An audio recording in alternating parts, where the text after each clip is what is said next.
Olá, boa noite. Meu nome é Silvio dos Santos Neto, eu sou tabelião do cartório de registro civil de Carapina, de Inotas, do distrito de Carapina, em Serra. E estamos aqui nessa live esperando que mais pessoas entram. E boa noite.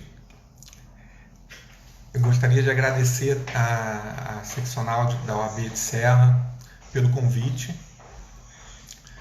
para que podemos conversar sobre escritura pública de inventário, partilha, separação e divórcio.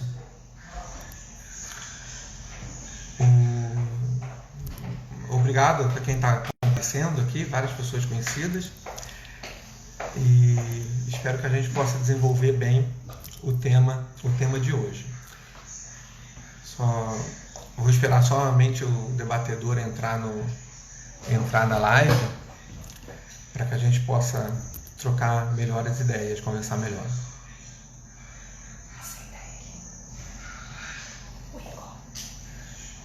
Um minuto.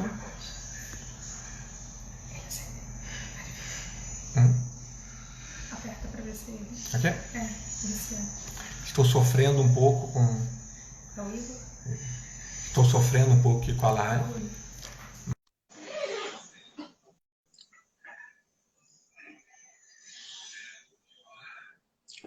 Um minuto, né? Olá, boa noite, doutor Igor. Ei, Silvio, tá me ouvindo? Boa noite, doutor Igor. Estou ouvindo, sim. Deixa eu ver, tô ajustando aqui também. Perfeito. E aí, ficou bom? Tá ótimo, sim. Que bom, que bom. Deixa eu ver, ajustar aqui o seu som. Melhor um pouquinho, tá Eu vou baixo. ajustar o seu aqui também, calma aí. Bom, coloquei agora no máximo. Tá me ouvindo bem aí? Estou ouvindo bem. Show, show. Ei, pessoal, boa noite. A gente tá se preparando aí para mais uma live aqui pelo nosso Instagram e pelo Instagram da... E pelo Instagram da OAB Serra. Isso é uma promoção da OAB Serra em conjunto com a Comissão de Direito Notarial e Registral da Serra, sob presidência da doutora Catarina, que está aqui com a gente, está trabalhando hoje aqui nos trabalhos técnicos. Não é não, Silvio? Aham. Tô fazendo ela sofrer aqui. Arrumando tudo. Tá certo, tá certo. Eu estou esperando a Catarina chegar aqui para a gente começar. O pessoal já está aí, estou vendo aqui o pessoal da comissão, ó. Vou agradecer aqui a presença de... Falar de todo mundo, ó. Giélia, da nossa comissão. O Valfred é um advogado amigo meu. Leonardo, Ana Paula. Pela fotinha, é porque fica pequeno, não consigo lembrar. Mas tenho aqui, ó, Nina Santos, Beatriz Miguel, Keila Carvalho, Mayra, Liliana, Márcio Bezerra. Márcio Bezerra é nosso advogado do criminal. Cara, muito bom do criminal. Ó, Nina, boa noite, doutor Silvio. Conhece a Nina, Silvio? Ela mandou uma boa noite pro senhor, doutor. Nina Alô? Santos. Oi. Nina Santos, boa noite a todos por comparecerem a essa live. Gostaria de agradecer também, como eu já disse antes de começar, mas agradecer a você, Igor, pelo convite. Pô, que bom. Né? Eu que agradeço. Essa live não era nem para ter sido live, né? Era para ter sido um encontro na OAB, mas foi adiada por 2 meses, tendo em vista o coronavírus. É uma situação complicada para todos, mas a gente tem que seguir em frente. E, devido ao seu esforço, suas ideias, a gente resolveu fazer de qualquer forma esse evento. Né? Que bom, que bom. Espero, assim, vou falar sobre hipóteses e peditivos facilitadores de escritura de divórcio, inventário e partilha, né? Tentar dar algumas dicas para ajudar os advogados para que façam a partilha de uma maneira mais econômica e mais célere. Bacana, bacana. Eu só vou concluir aqui os abraços, os alôs, ó. Camila, boa noite, Camila, você tá bem? Ó, temos aqui também, eu não sei ler, Ayane Blasco. Heraldo, Beatriz, boa noite, Liliana, Rosângela, FN 1974, é o Felipe. Felipe tá online, que bacana. Obrigado, Felipe. Perfeito. Tiago, lá de São Paulo. Igor, a doutora Catarina vai ser a minha assistente tecnológica nesse momento aqui, né? Para você não esperar que ela compareça para te ajudar. Eu estava esperando mesmo, ó. José Carlos Ceolim, Carlos ADV, Ogione Gomes, Márcio Azer, Rosângela, tá todo mundo aí. Silvio, vamos começar então? Fica à vontade para trazer vamos começar a trocar. E a gente vai, eu vou fazer umas anotações aqui. Se tiver alguma dúvida dos colegas, eu vou estar sempre acompanhando aqui. E depois a gente vê um momento para tentar responder alguma coisa e vamos interagir com o pessoal. Fica à vontade. Perfeito. Então, bom, mais uma vez, boa noite.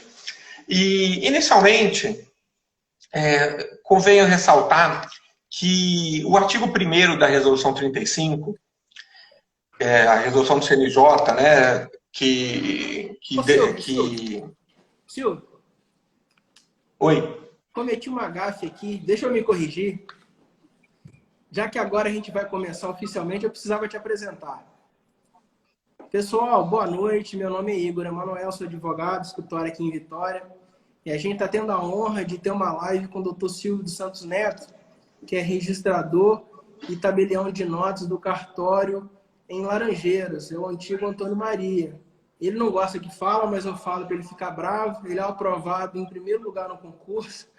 É uma pessoa muito competente no que faz, atendeu o nosso convite de bom grado desde o primeiro momento, quando a proposta seria uma palestra presencial. Em função da situação do Covid-19, a gente vem elaborando aqui uma forma de estar sempre trazendo material e conteúdo para todos vocês e para a gente também. Então, hoje eu fico muito feliz aí pelo Silvio ter aceitado o nosso convite. E ninguém melhor do que um tabelião de notas de um cartório de grande expressão aqui na Grande Vitória, o Cartório da Serra, para estar tirando algumas dúvidas nossas ou trazendo material que possa ser interessante para todos nós. Até porque a gente, na condição de advogado, temos as nossas demandas, temos as nossas dúvidas e hoje a gente vai estar tendo a oportunidade de conversar com alguém que está do lado de lá e está pronto para nos ajudar a atender bem o nosso cliente, nos ajudar a resolver o problema do cliente. Silvio, muito obrigado. Agora sim. Muito obrigado.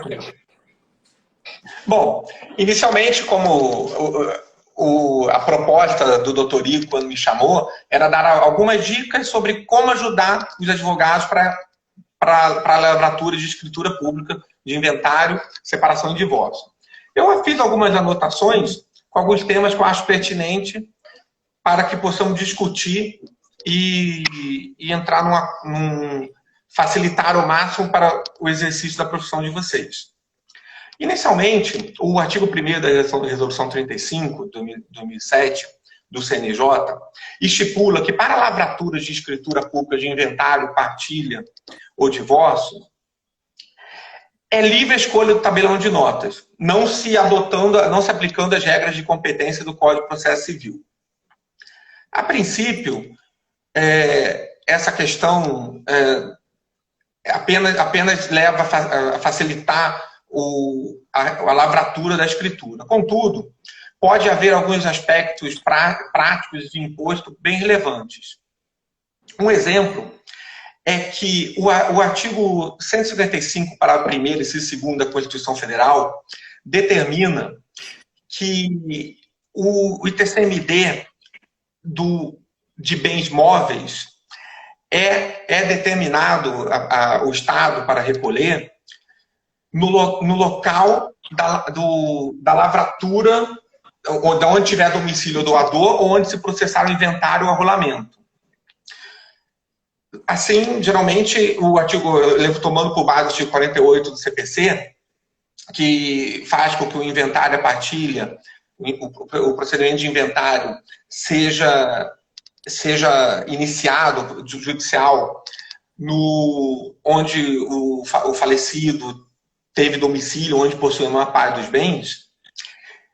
Com a adoção da escritura pública extrajudicial, pode haver um planejamento sucessório, não sucessório, planejamento de imposto melhor. Vou dar um exemplo. Como pode ser lavrado em qualquer tabelionato sem prestar atenção para as regras de competência do CPC, isso faz com que, como eu já disse, o artigo 155 da Constituição Federal diz que para os bens móveis, o recolhimento do imposto é o local onde se processa o inventário. Se há um procedimento extrajudicial, isso pode levar a alguns benefícios. Um exemplo, se é uma pessoa que tem muito patrimoniação, falecido, você realizando, pode buscar um estado onde a alíquota de TCD seja melhor, mais barata para recolher o imposto.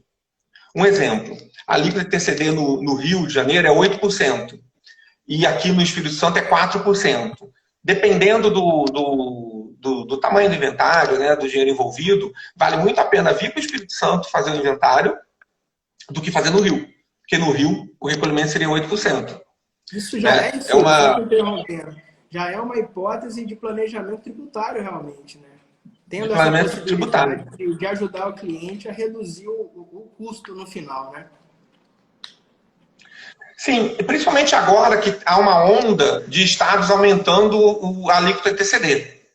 Entendi. O Mato Grosso do Sul acho que está 8% também, e no Rio eu tenho certeza que está. Aqui ainda está 4%.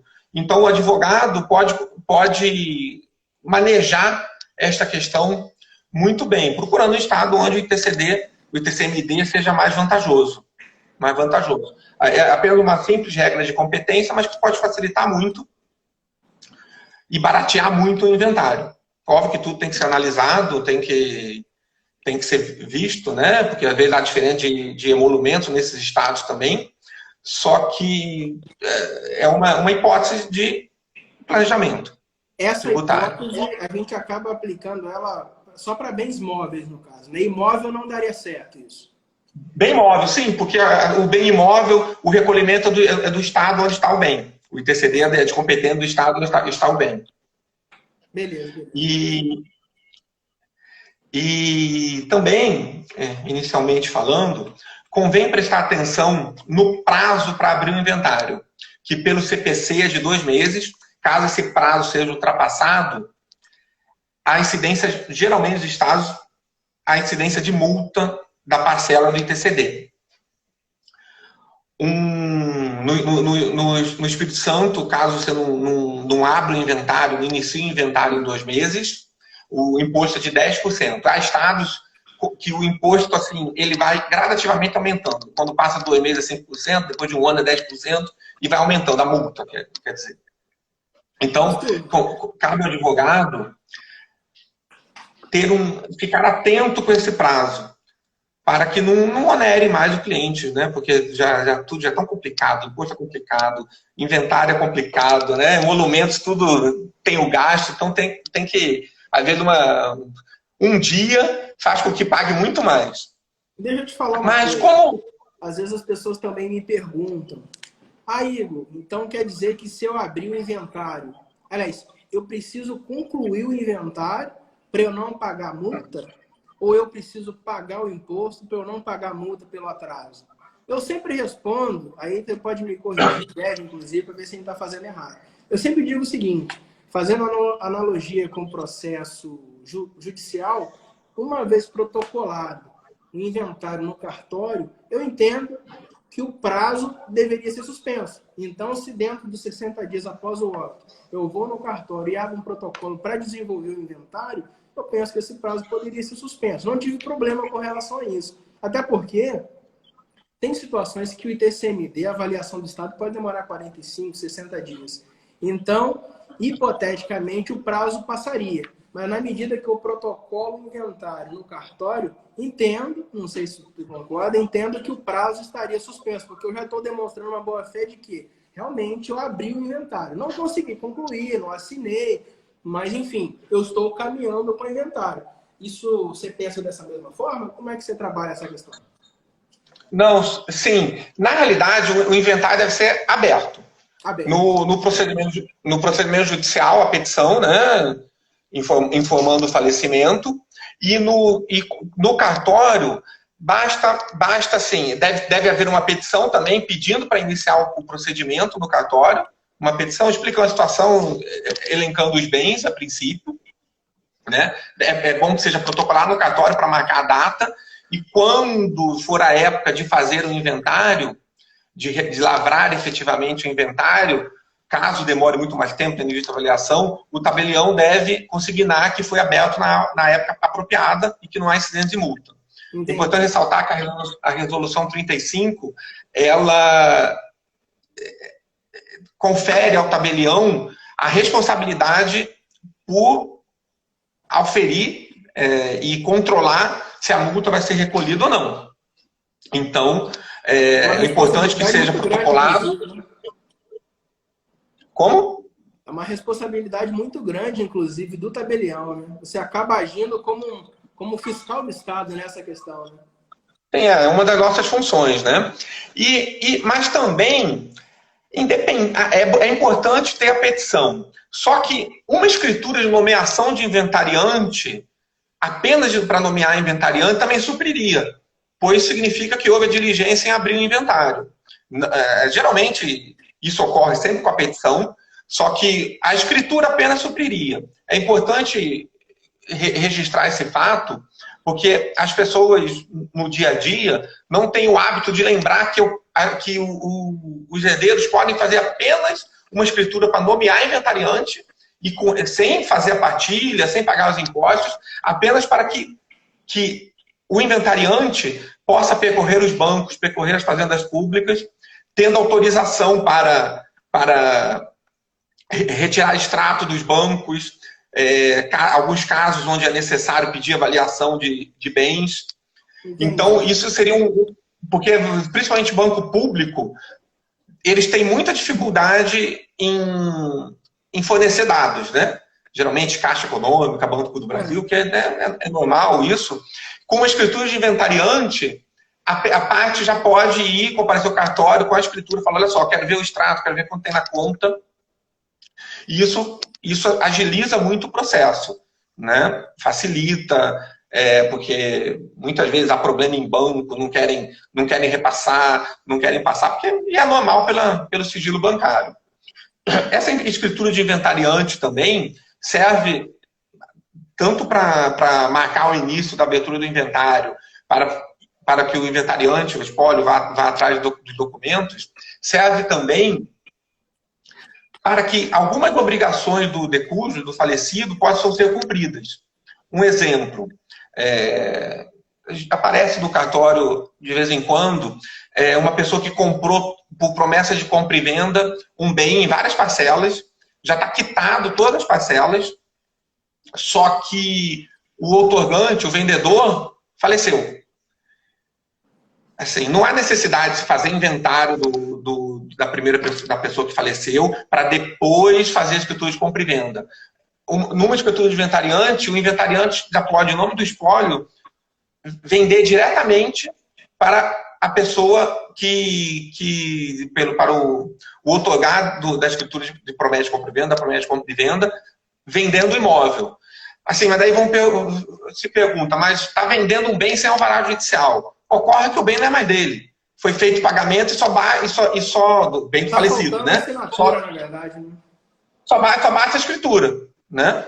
Então, esse procedimento barateia o inventário também. Já vi casos do comprador ter que pagar o inventário da pessoa que vendeu tudo, pagar o ITCD, porque senão a parte não vende.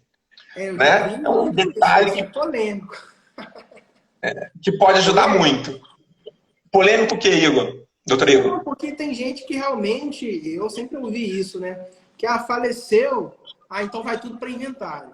Ainda que seja uma obrigação para você cumprir dentro do inventário, tem quem entenda que isso aí deveria funcionar através de cessão dentro do inventário. Só que se tu faz uma cessão dentro do inventário, além dos emolumentos do inventário, tu vai pagar escritura de cessão, ITBI e ITCMD. Realmente, é uma questão de entendimento mesmo, o seu entendimento. Fica muito mais complicado. Geralmente São Paulo, que sempre está na vanguarda das questões notariais registrais, já teve decisão do Conselho de Magistratura autorizando isso.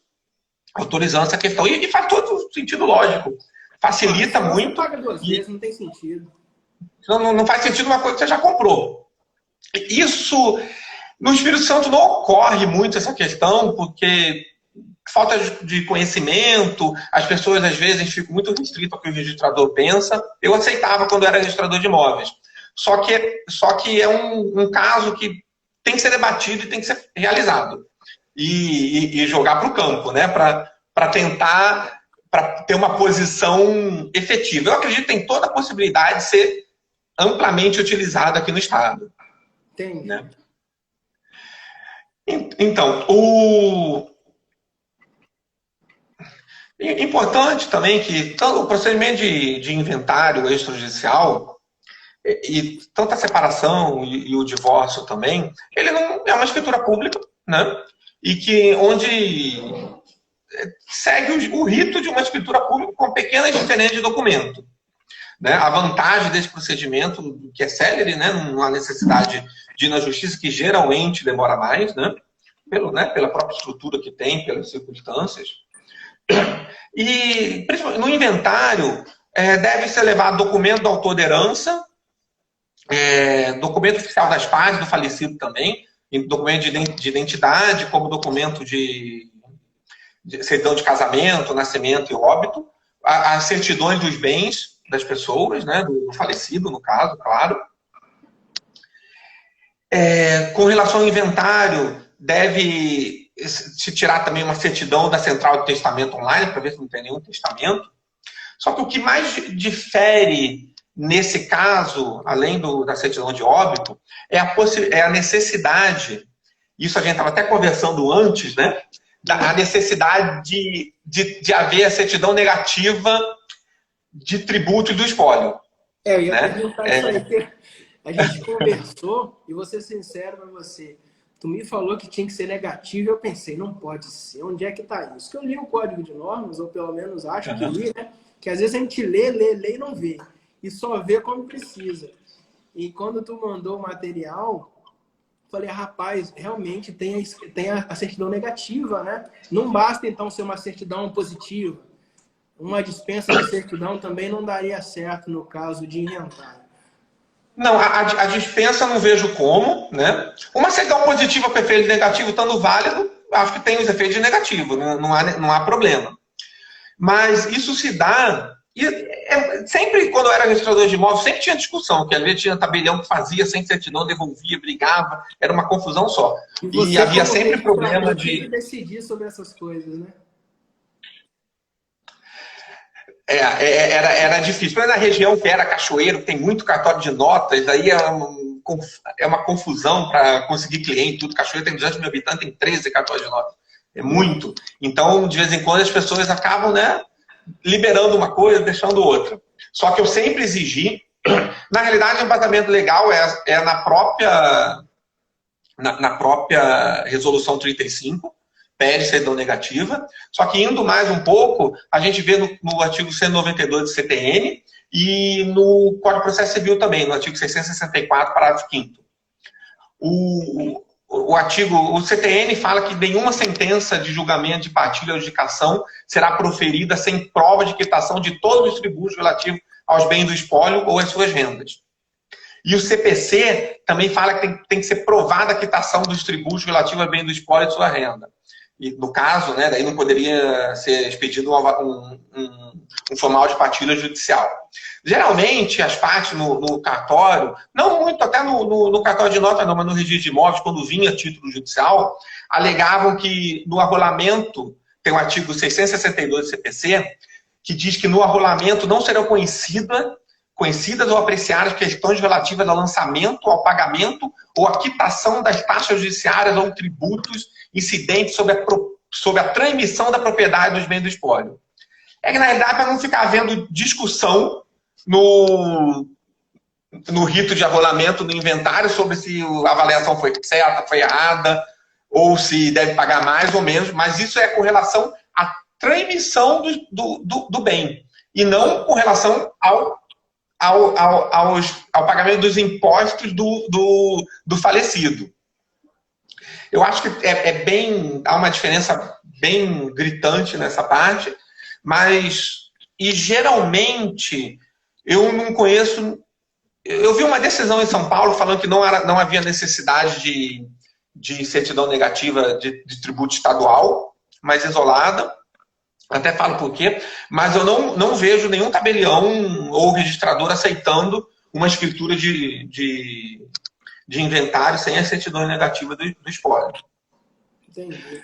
E uma outra questão também que deve ser muito bem atentada quando se faz o procedimento de inventário, isso a gente conversou também, e às vezes há dificuldade de entendimento disso no cartório, é que caso haja uma diferença de quinhão na partilha, uma diferença de, vou dar um exemplo, né? Na herança são 5 filhos, cada um com 20% do patrimônio total.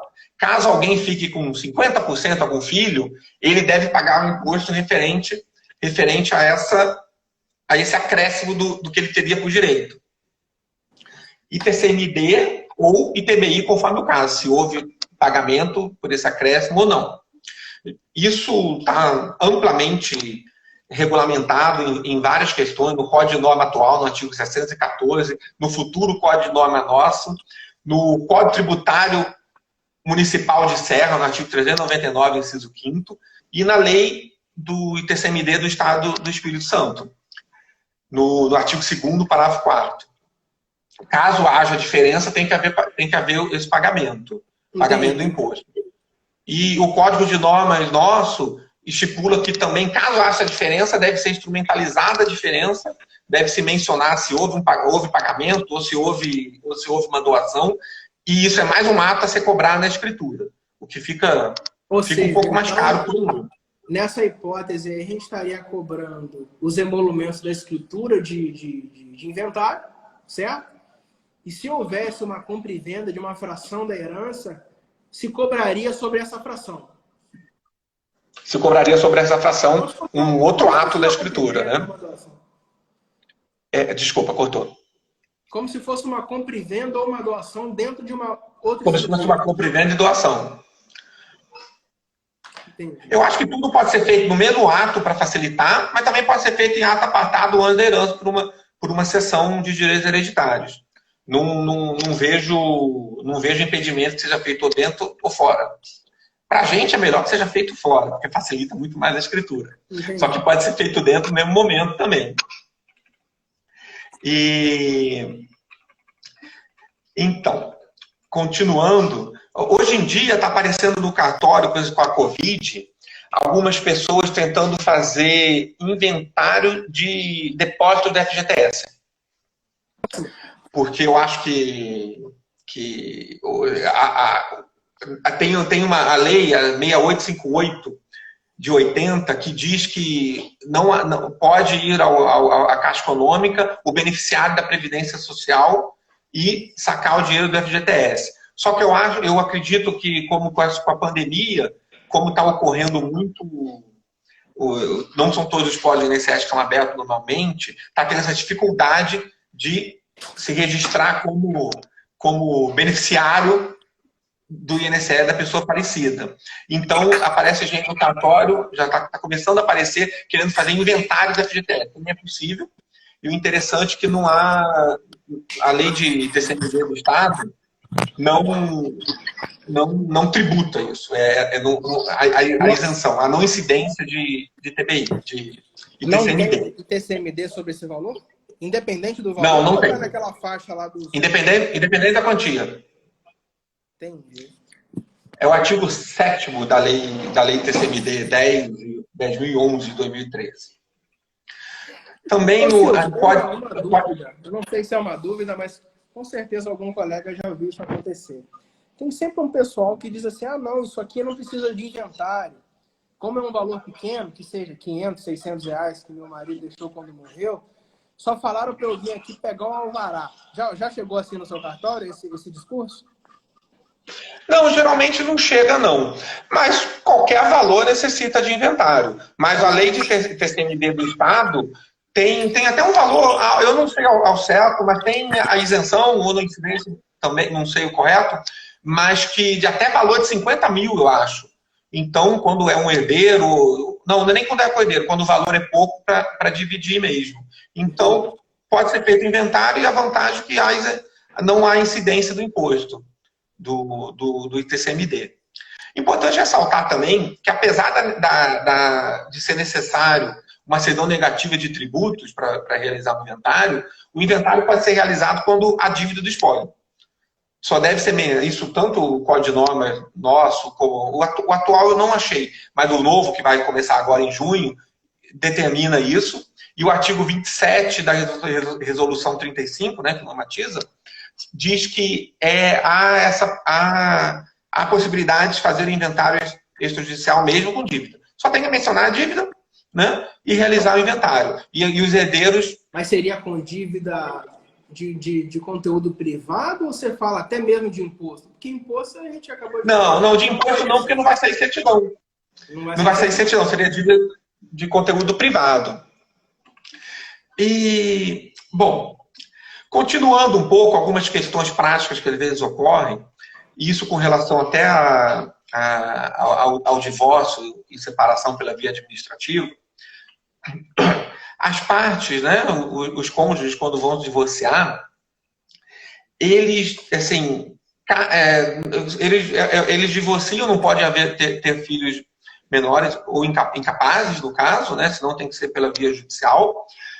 E também não pode a esposa estar grávida, não pode haver nascituro. Isso no CPC novo foi regulamentado, mas a Resolução 35... É uma novidade jurídica. A Resolução 35 do CNJ de 2016 já previa que não. Houve uma inclusão prevendo que não. Mas é para prestar atenção nessa questão, porque deve haver uma declaração que o cônjuge virado, né, a esposa no caso, não se encontra em estado gravídico. Porque senão tem que ir na via judicial mesmo. E olhando por esse mesmo lado também, hoje em dia, no nosso Código de Norma, tanto no novo quanto no futuro, de junho, que vai ter, já determina que pode haver separação ou divórcio de casais que possuem filhos menores, desde que as questões relativas à guarda, visitação e alimentos sejam resolvidas previamente. Geralmente ocorre quando houve uma separação judicial, né? E as partes querem converter em divórcio. Já tanto resolvido isso, só consignar na escritura que já houve essa resolução, óbvio, provando que a separação, a escritura pode ser realizada normalmente sem menor problema. Facilita. Não é um caso muito comum, mas facilita. Às vezes as pessoas me perguntam, eu também fico na dúvida, até porque tem umas referências de fora do estado. Essa resolução, ela precisa ser uma sentença, pode ser um despacho, porque eu tenho quase certeza que eu ouvi uma notícia de Goiás, ou um estado desse, que o simples protocolo de uma ação, com o objetivo de regulamentar guarda, visitação e alimentos, já seria o suficiente para permitir a tramitação do divórcio pela via extrajudicial. Você já viu alguma coisa sobre isso? Então, doutor Igor, a gente sendo bem estrito na lei, eu acredito que só a distribuição da ação não. Tem que estar resolvido. Tem que, geralmente, por sentença. Né? E eu acho que a lei assim, não abre muito, a resolução, no caso, o Código de Norma, não abre muito o aspecto, não abre muito a norma, fala que tem que estar previamente resolvido. Como a gente é um pouco restrito, geralmente, né, nessas questões, eu não faria. Eu acho que tem que estar resolvido mesmo. Mas tem que estar consignado, está resolvido. Até porque entra com a ação, desiste, não resolve nada e passa o divórcio. Né? É uma hipótese. A princípio, não. Óbvio que isso às vezes vai evoluindo, né, e pode pegar outro contorno. Só que é um caso também que não é muito comum. Né? Então acaba não desenvolvendo muito como deve desenvolver. Né? E eu voltando um pouco agora, era para ter colocado até mais em ordem, falando sobre o inventário extrajudicial, hoje em dia já pode fazer até com o testamento, pode fazer com o testamento revogado, caduco, né? Ou quando as partes maiores querem cumprir o testamento do jeito que o testador elaborou, né? Eu confesso que eu, tanto no registro de imóvel, poucas vezes peguei algum inventário judicial com testamento, acho que 2 vezes no máximo, e as 2 vezes as partes resolveram tudo que estava fora do testamento. Mas o juiz julgou, não teve problema. Mas caso, com relação... No caso da escritura, ainda que as partes queiram cumprir o testamento, você acha que é necessário ainda pedir uma medida judicial para confirmar ele, para validar, ou simples cumprimento voluntário já dispensa isso aí? Eu entendo que dispensa. Inclusive, eu respondi uma colega, acho que ela está na live aqui, espero que ela não tenha errado. Não, eu acho que as partes devem entrar em juízo para fazer cumprir o testamento. Entendeu? O artigo 735 do CPC fala isso. Não, 735 combinado. Hipótese de cumprimento voluntário. Ó, fulano deixou para mim, mas os herdeiros, todo mundo quer cumprir o testamento. Vai dar solução para ele. Eu não ouvi, doutor Ivo, desculpa.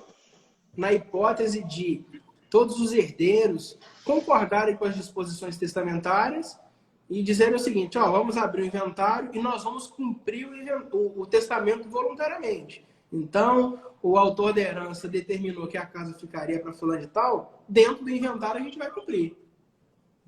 Você acha que precisaria de uma validação judicial, mesmo que fosse para cumprir? Não. Tem que entrar na justiça para fazer cumprir o testamento. Independente, porque o juiz deve averiguar não o conteúdo, mas se a formalidade do testamento está correta. Tem intimação do Ministério... Ainda que público? Como? Ainda que o testamento... Ainda que público. O artigo 735 remete, 736 do CPC remete ao 735 e pede, e as partes devem fazer cumprir o testamento para o juiz analisar a forma do testamento. E outro dia foi engraçado, um senhor que trabalha lá no cartório, o escrevente me perguntou, falando, olha, Silvio, um advogado ligou perguntando onde registra o testamento. Porque o juiz mandou que o testamento fosse registrado. Queria saber qual que era o cartório que era. Na realidade, isso é uma coisa que confunde. A gente até há bem pouco tempo atrás me confundia também.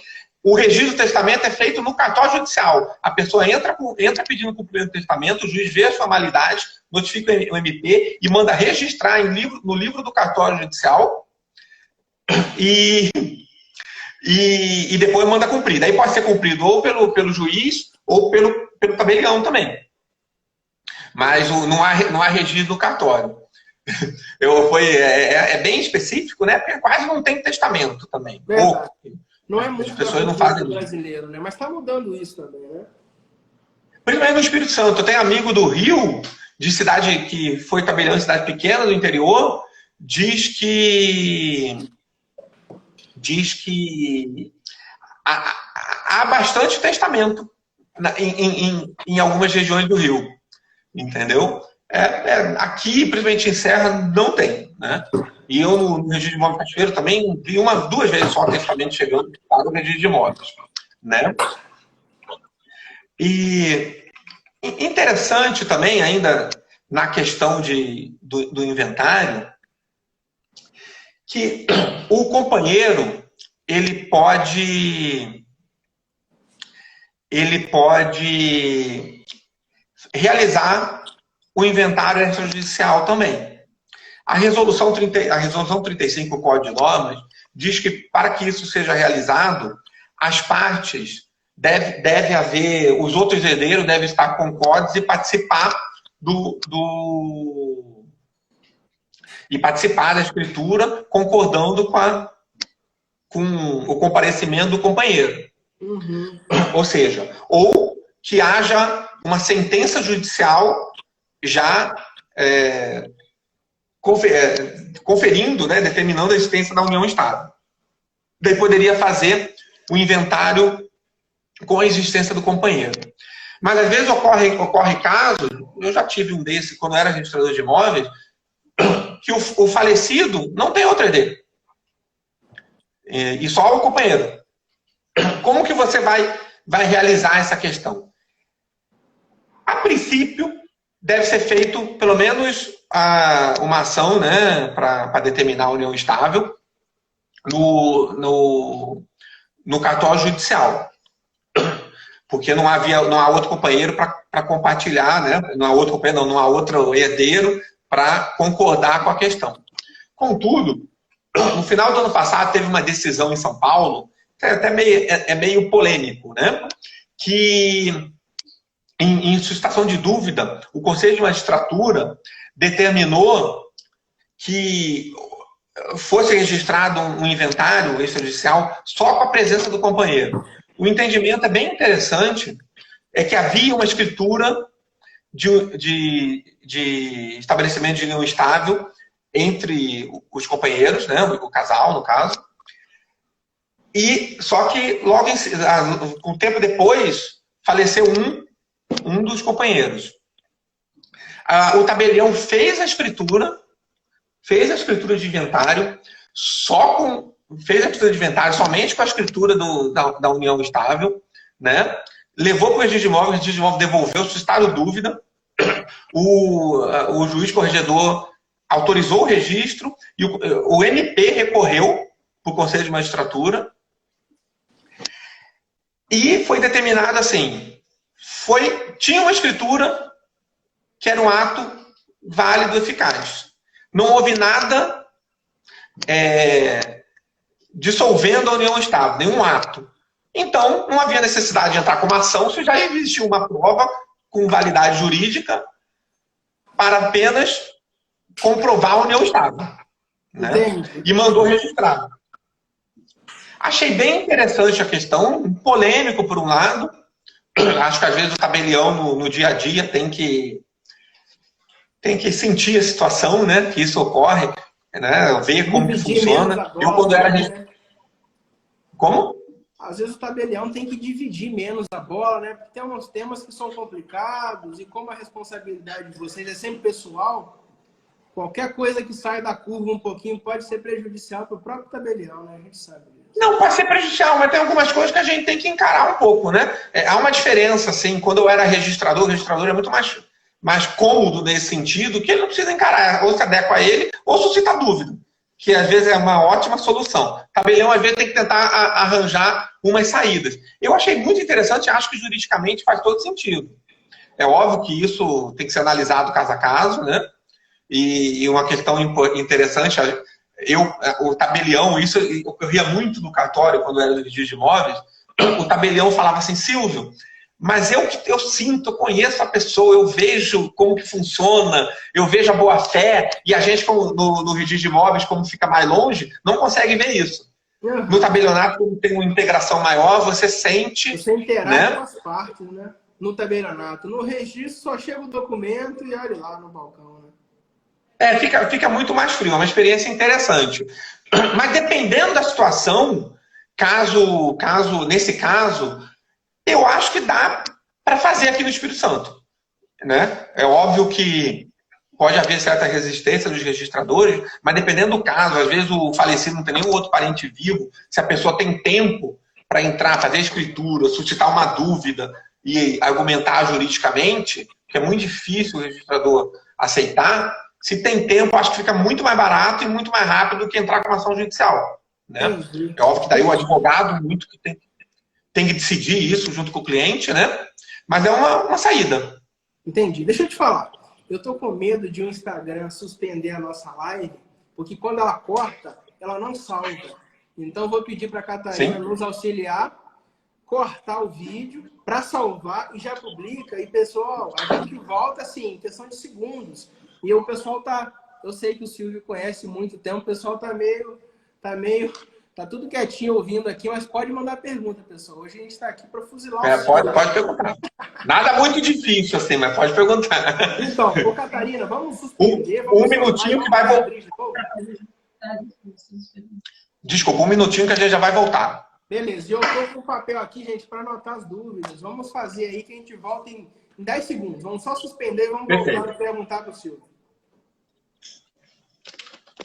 Vou tentar correr para alguma coisa. Então,